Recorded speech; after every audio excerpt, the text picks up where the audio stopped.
মোৰ ভাইটি যোৱা মাহৰ এপ্ৰিল 14 তাৰিখে নোহোৱা হৈছে। সন্ধিয়া ল'ৰাটোলৈ মানে আপোনাৰ 7:30 বজাত গৈছে। গৈ কেনে আপোনাৰ এতিয়া সি ল'ৰাটো তাৰমানে তাৰ লগতো ৰাতিপুৱা 4:30 বজাত আহিছে আৰু মই আমাৰ সৰু ভাইটিটো মানে ৰাতিপুৱা অহা নাই। তাৰে মাজতে কি হৈছে কি অনা আমি গম নাপাওঁ।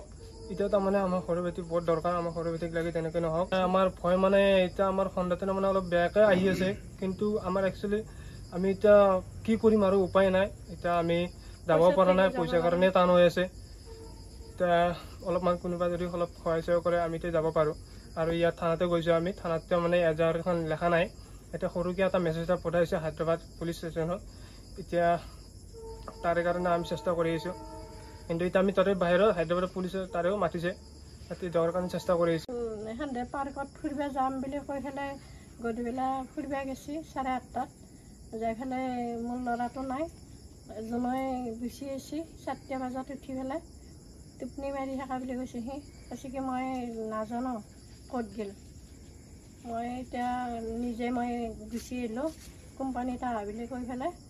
এতিয়া কোম্পানীত সি অহা নাই। ৰাতিপুৱা ৰবিবাৰে নহা হৈছে, সোমবাৰে মোক 8টা বজাত ফোন কৰিছে। নহাবাৰ এতিয়া 1 মাহ 10 দিনেই হ'ল। হায়দৰাবাদত ইমান 14 তাৰিখে নহা হৈছে, এপ্ৰিলৰ 14 তাৰিখে নহা হৈছে।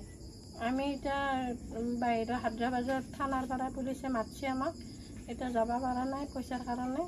এতিয়া পইচা পালি আমি যাম আৰু থানাত কেছ দিয়াৰ কাৰণে।